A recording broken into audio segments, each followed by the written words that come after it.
Selamat datang di Tan Hari Channel. Channel tentang novel-novel yang sedang viral saat ini. Mohon bisa di-like dan subscribe ya. Terima kasih. Rumput peri setinggi beberapa kaki dapat dilihat di mana-mana di dataran, dengan cahaya spiritual yang terang mengalir. Di dedaunannya, beberapa rumput peri bahkan memiliki buah peri merah di puncaknya, memancarkan fluktuasi spiritual yang memikat. Urat-urat hijau sesekali menyembul dari tanah. Itulah urat-urat abadi yang terekspos. Samar-samar terlihat energi spiritual, keemasan mengalir deras di dalamnya, bagai darah bumi. Apakah ini dataran runtuhnya dewa?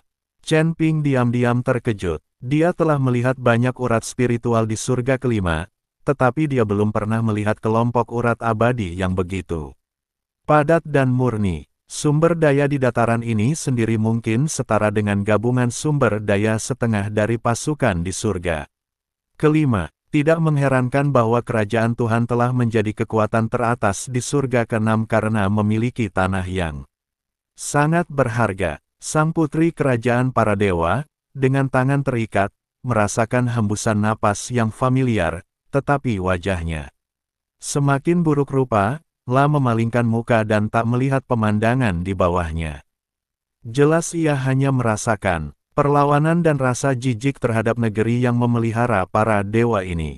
Di depan sana adalah ibu kota kerajaan Tuhan. Suara sang putri terdengar dingin. Ada 3 lapis penghalang di luar ibu kota Lahi. Hanya mereka yang memiliki token kerajaan Lahi atau memiliki darah ilahi yang bisa masuk. Jika kalian mencoba memaksa masuk, kalian akan terkoyak oleh kekuatan ilahi penghalang tersebut. Chen Ping tidak menanggapi, tetapi hanya melirik tajam ke depan. Benar saja, di ujung dataran, garis besar kota besar perlahan-lahan menjadi jelas. Dinding-dinding ibu kota Lahi dibangun dengan batu-batu suci berwarna emas pucat, mencapai ketinggian 100 kaki. Dinding-dindingnya diukir dengan pola-pola suci emas yang rumit. Saat pola-pola suci itu mengalir, sebuah penghalang tak terlihat menyelimuti seluruh kota, memancarkan tekanan yang mendebarkan. Puluhan pengawal dewa berbaju zirah perak berdiri di gerbang kota. Aura masing-masing pengawal dewa berada di atas tingkat ketujuh alam abadi bumi. Pola dewa bersayap ganda pada tombak di tangan mereka bersinar terang, dan mereka waspada. Chen Ping dan sang putri perlahan mendarat di gerbang kota. Begitu mereka mendarat, 2 pengawal dewa langsung melangkah maju, tombak mereka mengarah langsung ke Chen Ping. Siapa kau? Beraninya kau memasuki ibu kota Dewal? Lepaskan yang mulia putri. Sang putri mengangkat kepalanya dan berkata dengan dingin, aku mengikutinya atas kemauanku sendiri. Aku meminta komandanmu untuk keluar dan menemuiku. Para pengawal dewa saling berpandangan, wajah mereka penuh kejutan dan kecurigaan. Perintah yang mereka terima adalah untuk menjemput sang putri dengan segala cara. Sang putri dibawa ke sini oleh seorang biksu manusia, yang mengaku datang secara sukarela, sehingga mereka bingung harus bereaksi apa. Salah satu pengawal dewa tidak berani menunda dan segera berbalik dan berlari menuju kota, tampaknya untuk melapor. Meskipun para pengawal dewa lainnya tidak menyimpan senjata mereka tidak bertindak gegabah. Mereka hanya mengepung Chen Ping dan sang putri dengan waspada, menatap Chen Ping, takut ia akan melakukan sesuatu yang buruk kepada sang putri. Setelah sekitar 1 batang dupa, suara bel yang jelas berdentang terdengar dari kota. Seorang wanita berjalan perlahan, La mengenakan gaun istana lavender dengan sulaman motif burung phoenix yang halus di ujung roknya. Rambut hitam panjangnya diikat menjadi sanggul terbang dan dijepit dengan jepit rambut emas merah bertahtakan batu permata. Kulitnya seputih giok, dan ada sedikit pesona di antara alisnya, namun juga sedikit ketenangan. Dia tampak berusia awal 20-an, tetapi auranya telah mencapai puncak tingkat ke-8 alam abadi bumi. Wanita itu berjalan mendekati Chen Ping, tatapannya mula-mula menyapu sang putri dengan tangan terikat, lalu tertuju pada Chen Ping. Nadanya tenang namun dengan sedikit penyelidikan. Rekan Taoisku, terima kasih telah mengirim yang mulia. Putri kembali ke ibu kota Lahi. Saya Ziyuan, ajudan raja. Bolehkah saya tahu nama Anda? Adakah yang bisa saya bantu untuk mengembalikan sang putri ke rumahnya? Chen Ping menatap Ziyuan dan berpikir dalam hati. Tongkat penguasa kerajaan Olo itu masih muda, rupawan, dan tingkat kultivasinya tinggi. Jika seorang kultivator biasa ingin mencapai posisi ini, dibutuhkan setidaknya ratusan tahun akumulasi. Ziyuan terlihat sangat muda, entah dia berbakat atau memiliki koneksi khusus. Melihat gaun istana yang dikenakannya, meskipun bukan gaya yang dikenakan oleh ratu dan selir, namun terbuat dari bahan yang bagus dan sama sekali berbeda dari pakaian pejabat biasa. Tatapan yang diberikannya, selain tatapan tajam, juga menyeratkan sedikit kewaspadaan. Tatapan seseorang yang telah bertahun-tahun berada di pusat kekuasaan, terbiasa menimbang untung ruginya. Chen Ping dengan cepat menebak dalam benaknya, Ziyuan ini mungkin bukan hanya ajudan raja. Penguasa kerajaan Lahi sudah tua dan membutuhkan seseorang untuk merawatnya. Ziyuan masih muda dan cantik, serta memiliki kultivasi dan kecerdasan yang memadai. Mungkin dia adalah teman tidur sang penguasa. Pada hari kerja, ia membantu raja menangani masalah-masalah sepele, dan kadang-kadang berpartisipasi dalam urusan politik sebagai anggota staf, yang memungkinkannya menyembunyikan jejaknya sambil tetap berada di sisi raja kapan saja. Chen Ping merasa sedikit tertekan saat membayangkan seorang gadis cantik ditindas oleh seorang pria tua. Namun, Chen Ping tidak menunjukkannya, melainkan hanya menunjukkan senyum sempurna di wajahnya, dan berkata, sambil menangkupkan tangannya, saya Chen Ping. Saya tidak memulangkan sang putri kali ini demi imbalan apapun. Saya hanya kebetulan bertemu yang mulia putri sendirian di luar, dan saya khawatir akan keselamatannya, jadi saya memberanikan diri untuk memulangkannya. Lagi pula, kerajaan Tuhan dan Kuil akan segera menikah, dan keselamatan yang mulia putri berkaitan dengan stabilitas langit ke-6. Aku tidak berani berdiam diri saja. Dia secara khusus menyebutkan kata pernikahan untuk menguji reaksi Ziyuan dan membuat perilakunya sendiri tampak lebih masuk akal. Seorang pendeta yang peduli terhadap situasi di surga ke-6 dan mengirimkan kembali putri yang hilang kemungkinan besar akan membuat orang lengah dibandingkan pendeta dengan motif tersembunyi. Ketika Ziyuan mendengar kata pernikahan, fluktuasi halus melintas di matanya, tetapi dia segera mendapatkan kembali ketenangannya dan berkata sambil tersenyum, rekan Daois Chen memang bijaksana. Yang mulia putri baru saja kembali dan pasti lelah. Biarkan beliau kembali ke istana untuk beristirahat dulu. Saya akan mengajak rekan Daois Chen berkeliling ibu kota Lahi. Chen Ping mengangguk, oke. Ziyuan tidak berkata apa-apa lagi dan memerintahkan para pengawal surgawi untuk membawa sang putri pergi. Kemudian berbalik dan memimpin Chen Ping menuju kota. Jalan-jalan di ibu kota Lahi lebar dan bersih, dan bangunan-bangunan di kedua sisinya dibangun dengan batu-batu dewa dan kayu peri, dengan balok-balok berukir dan kasau yang dicat, memancarkan kemewahan dan keagungan para dewa de mana-mana. Para pendeta dewa yang berlalu lalang di jalan akan menghindari Ziyuan saat mereka melihatnya. Jelas mereka sangat waspada terhadap identitas Ziyuan. Jalanan berbatu biru sedikit basah oleh embun pagi, dengan kilau kemasan yang samar. Ranting-ranting dan daun-daun, pohon suci di kedua sisi terkulai, menyaring sinar matahari yang tersebar ke bahu Chen Ping. Ziyuan berjalan setengah langkah di depan, ujung rok bermotif burung phoenix-nya sedikit bergoyang mengikuti langkahnya.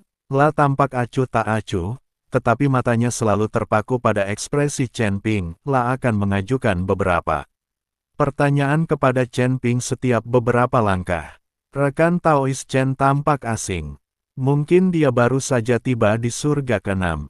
Ujung jari Ziyuan menyentuh jepit rambut bertatahkan giok spiritual di sebuah kios kaki 5. Nada suaranya selembut. Obrolan santai, surga ke-6 tidak seperti surga ke-5.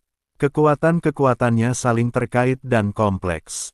Rekan Taois, seorang kultivator biasa, berani berjalan sendirian. Kau cukup berani. Chen Ping menatap wajah arogan pemilik kios klan dewa di belakang kios, menggaruk kepalanya ketika mendengar ini. Dan tersenyum agak bodoh, aku baru beberapa hari di surga ke-6, aku hanya ingin melihat keseruannya. Sebelumnya, saya bosan tinggal di surga ke-5, dan ketika mendengar ada tempat megah bernama Kerajaan Ilahi di surga ke-6, saya ingin datang dan melihatnya. Siapa sangka saya akan bertemu Yang Mulia Putri. Dia sengaja menekankan kata, hidup, dan matanya tertuju pada sekelompok anak-anak dari klan dewa yang sedang berdebat di sekitar Buah Peri tidak jauh dari sana, seolah-olah dia adalah seorang kultivator biasa yang belum pernah melihat dunia. Ziyuan berhenti sejenak, dan ketika ia menoleh, tatapannya semakin tajam. Oh, apa pekerjaanmu di surga ke-5? Hidup tidak mudah bagi para kultivator independen. Karena kau telah berkultivasi hingga tingkat pertama alam abadi bumi. Kau seharusnya punya kemampuan untuk mencari nafkah, kan? Kata-katanya terdengar khawatir, tetapi sebenarnya itu hanyalah pertanyaan. Jika Chen Ping memiliki kekuatan besar di belakangnya, dia pasti akan mengungkapkan kekurangan dalam kemampuannya mencari nafkah, atau menyebutkan industri sekte tertentu. Chen Ping seolah tak mendengar maksud tersembunyi itu dan mendesah, apalagi yang bisa kulakukan. Aku bisa membantu orang lain dan mencari beberapa ramuan abadi tingkat rendah untuk ditukar dengan batu abadi.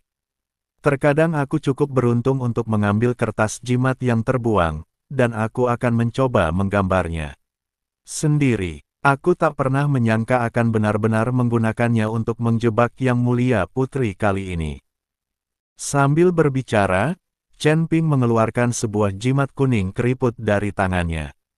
Rune-rune di jimat itu bengkok, dan bengkok, menunjukkan penampilan seorang pemula. Lihat, ini cuma benda rusak. Kukira tak berguna. Tatapan Ziyuan menyapu kertas jimat itu, dan tanpa sadar ia mengumpulkan seberkas kekuatan spiritual di ujung jarinya. Itu memang jimat penjebak dewa tingkat terendah. Fluktuasi kekuatan spiritualnya sangat kacau.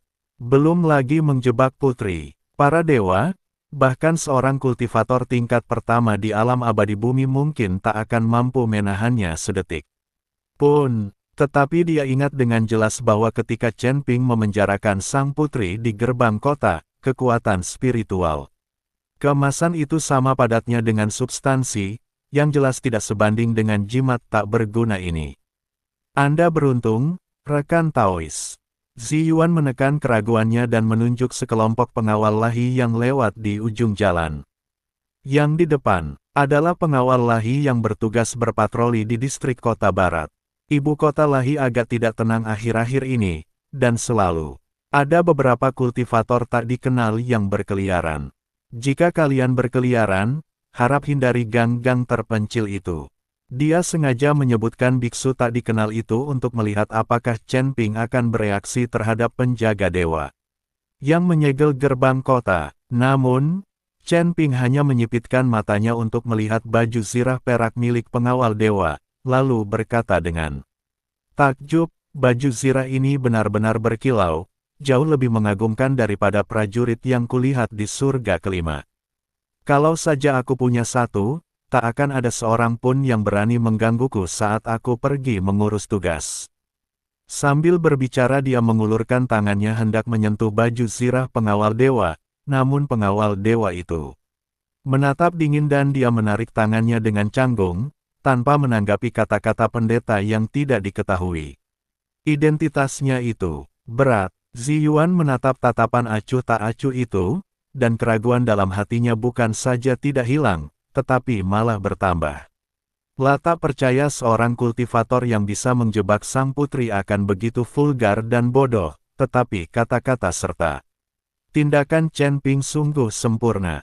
Entah itu kekagumannya pada kerajaan Tuhan, keserakahannya akan harta, atau penghindarannya terhadap hal-hal penting, ia seperti seorang kultivator tingkat rendah sejati. Menara pengamatan bulan ada di depan kita. Itu salah satu dari sedikit menara di Elbu Kota Lahi yang memperbolehkan orang luar masuk. Mau naik dan duduk sebentar. Ziyuan tiba-tiba berubah arah dan membawa Chen Ping ke loteng berukiran awan. Dari lantai atas, kau bisa melihat sebagian besar pemandangan ibu kota Lahi. Karena kau di sini untuk melihatnya, mengapa tidak naik dan melihatnya? La berencana untuk mencoba di lingkungan yang berbeda. Mungkin ketika ia melihat istana kekaisaran atau tempat yang tersegel dari ketinggian, Chen Ping akan mengungkapkan identitas aslinya.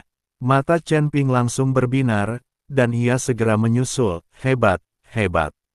Aku belum pernah berdiri di gedung tinggi dan mengagumi pemandangannya. Dia melangkah 2 langkah sekaligus dan menaiki tangga loteng, sama sekali tidak menyadari tatapan dingin si Yuan di punggung Nanfa. La telah memutuskan bahwa terlepas dari apakah Chen Ping benar-benar seorang kultivator biasa atau bukan, ia akan mengirim seseorang untuk mengawasinya. Seseorang yang mampu menjebak putri para dewa di tingkat pertama alam abadi. Bumi tidak boleh dibiarkan begitu saja. Begitu sampai di lantai 2 loteng, saya mendengar 2 biksu dewa berbicara pelan di meja sebelah. Salah satu dari mereka menyebutkan bahwa segel Gunung Leiyin telah bergerak lagi. Yang satunya segera menutup mulutnya dan melihat sekeliling dengan waspada. Chen Ping mengambil teh di atas meja dan berpura-pura meminumnya, tetapi telinganya diam-diam tegak. Ziyuan duduk di hadapannya, memperhatikan semua gerakan kecilnya, dengan senyum samar di bibirnya. La ingin melihat berapa lama Chen Ping, yang berpura-pura bodoh, bisa terus berpura-pura. Pada saat ini, suara bacaan pagi yang keras menarik perhatian Chen Ping. Chen Ping melihat ke arah suara itu dan menemukan bahwa ada sebuah perguruan tinggi tak jauh dari Menara Wang Yue. Chen Ping memandangi para siswa di akademi, La melihat mereka mengenakan pakaian yang indah, berkulit kemerahan. Dan setiap gerakan mereka menunjukkan martabat bawaan para dewa. Namun, di mata Chen Ping, semangat dan energi mereka menunjukkan kesan berkelas. Melihat tatapan Chen Ping kepada para mahasiswa itu, Ziyuan berkata dengan bangga, ini adalah institusi pendidikan tinggi paling mulia di kerajaan Tuhan kita. Semua mahasiswa di sini jenius. Kami, para kultivator klan dewa, tidak hanya berkultivasi secara membabi buta, tetapi juga belajar ilmu, mengolah perasaan, dan mengolah jiwa batin kami. Jika kamu tidak memiliki jiwa batin dan hanya berlatih kultivasi, kamu akan menjadi orang barbar. Ternyata para biksu dari klan dewa sangat anggun, tapi ku dengar banyak biksu di kuil yang mempraktikkan sihir jahat. Dan sepertinya semua biksu di kuil itu berasal dari klan dewa, kata Chen Ping dengan tenang. Ziyuan tertegun sejenak, lalu berkata, klan dewa itu besar, jadi wajar saja kalau ada sampah. Lagi pula, para kultivator di kerajaan dewa kita semuanya orang-orang yang elegan. Bibir Chen Ping sedikit melengkung, membentuk lengkungan halus. Ada sedikit kesan menggoda dalam senyumnya, dan ia tidak mengikuti kata-kata Ziyuan untuk memuji keanggunan rakyat kerajaan Tuhan. Nona Zi, jenis sastra, sejarah, dan klasik apa yang Anda pelajari di akademi ini? Chen Ping bertanya dengan rasa ingin tahu, dengan nada agak acuh tak acuh, tetapi dia sebenarnya diam-diam mengamati lingkungan sekitarnya. Ada sedikit fluktuasi energi spiritual di akademi ini, yang sama sekali berbeda dari hiruk-pikuk jalan-jalan ibu kota, dan tampaknya menyembunyikan beberapa kekuatan yang tidak diketahui. Karena Anda penasaran sekali dengan universitas itu, saya akan mengajak Anda berkeliling. Ziyuan membawa Chen Ping keluar dari Menara Wang Yue dan langsung menuju akademi.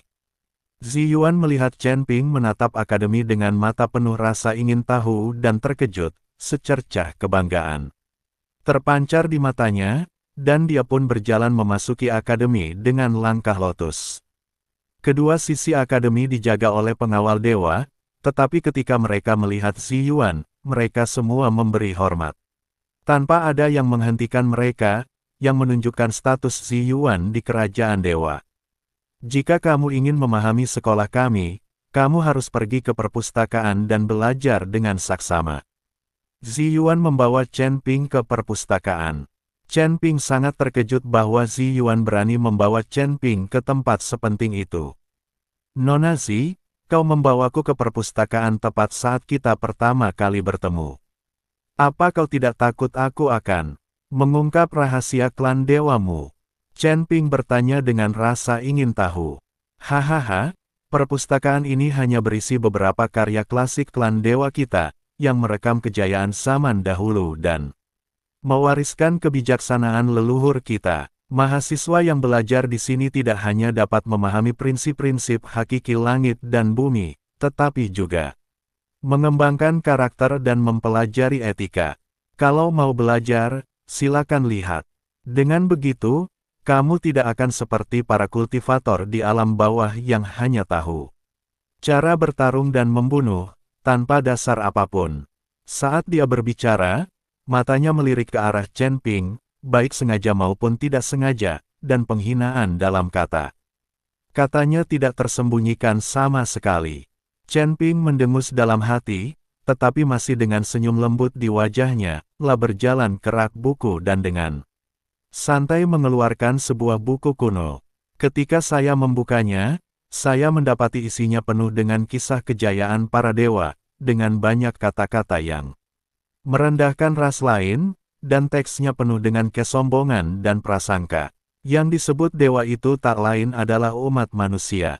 Hanya saja, beberapa kultivator merasa diri mereka berbakat dan berstatus mulia, sehingga mereka sengaja memisahkan diri dari umat manusia, menciptakan ras dewa tambahan. Dewa, seiring waktu, para dewa menjadi semakin besar. Lagi pula, banyak petani yang bangga dengan status mereka sebagai. Chen Ping dengan tenang menutup buku itu, menoleh menatap Zi Yuan, dan bertanya, Nona Zi, menurut Anda, mana yang lebih penting, belajar atau berlatih? Zi Yuan mengangkat alisnya sedikit dan menjawab tanpa ragu, tentu saja, keduanya penting. Berkultivasi dapat meningkatkan kekuatan dan melindungi martabat klan dewa kita, membaca dapat mencerahkan pikiran dan melihat alam. Memungkinkan klan dewa kita menikmati cahaya peradaban selamanya.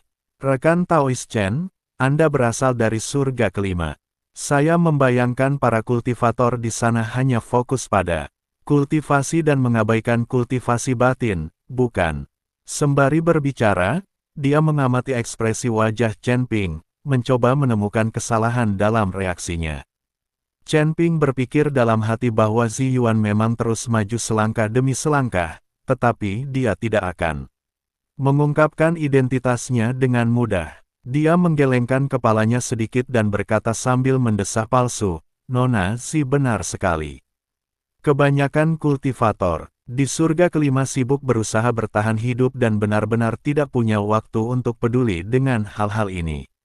Saya juga beruntung bisa datang ke kerajaan Tuhan dan menyaksikan peradaban yang begitu makmur.